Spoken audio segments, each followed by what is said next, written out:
अस्सलाम वालेकुम नाज़रीन। कहानी शुरुआत पार्ट 2। मगर यहाँ दिल्ली में वो जब से आई थी एक भी गोरा उसके यहाँ नहीं आया था।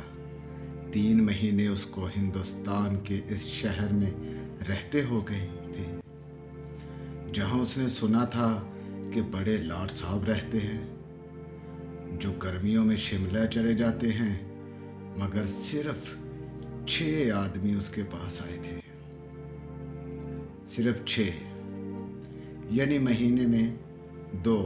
और उन 6 गाहकों से उसने खुदा झूठ ना बढ़वाए तो 18.5 रुपये वसूल किए थे। 3 रुपये से ज्यादा यहाँ कोई मानता ही नहीं था। सुल्ताना ने उनमें से 5 आदमियों को अपना रेट 10 रुपये बताया था।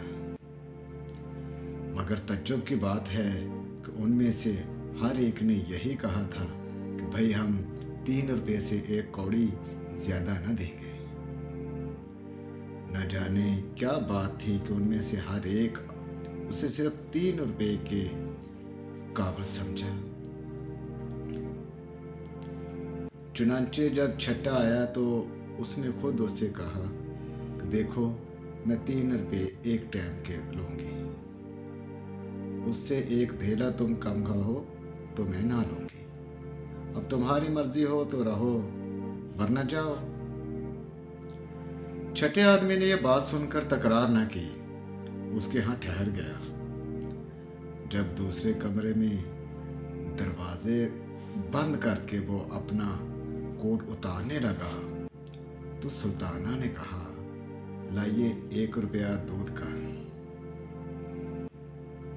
उसने 1 रुपया तो ना दिया, लेकिन नए बादशाह की चमकती हुई अठन्नी जेब से निकालकर उसको दे दी। सुल्ताना ने भी चुपके से ले ली कि चलो जो आया है गनीमत है।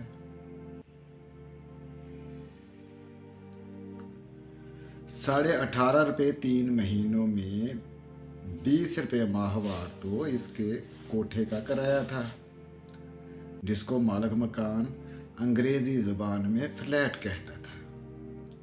उस फ्लैट में ऐसा पखाना था कि जिसमें जंजीर खींचने से सारी गंदगी पानी के जोर से एकदम नीचे नल में गायब हो जाती थी और बड़ा शोर होता था। शुरू में तो इस शोर ने इसे बहुत डराया था।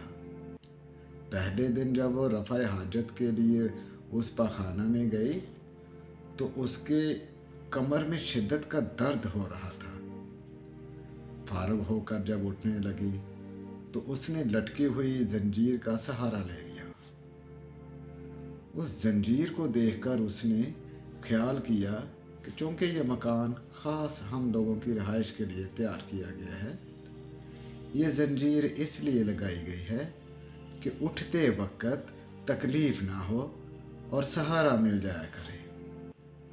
मगर जो ही उसने जंजीर पकड़कर उठना चाहा, ऊपर खट खट की आवाज सी हुई और फिर एकदम पानी शोर के साथ बाहर निकला कि डर के मारे उसके मुंह से चीख निकल गई। खुदा बख्श दूसरे कमरे में अपना फोटोग्राफी का सामान दुरुस्त कर रहा था और एक साफ बोतल में हाइड्रोकोनिन डाल रहा था कि उसने सुल्ताना की चीख सुनी। दौड़कर वो बाहर निकला, सुल्ताना से पूछा, क्या हुआ? ये चीख तुम्हारी थी? सुल्ताना का दिल धड़क रहा था। उसने कहा, ये मुआ पखाना है या पाकिया है?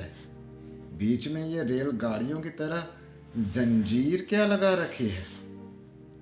मेरी कमर में दर्द था, मैंने कहा चलो इसका सहारा ले लूंगी, पर इस मोई जंजीर को छेड़ना था कि वो धमाका हुआ कि मैं तुमसे क्या कहूं खुदा बख्श।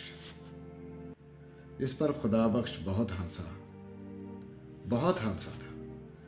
उसने सुल्ताना को उस पखाने के बाबत सब कुछ बता दिया था कि ये नए फैशन का है, जिसमें जंजीर हिलाने से सब गंदगी नीचे जमीन में धंस जाती है।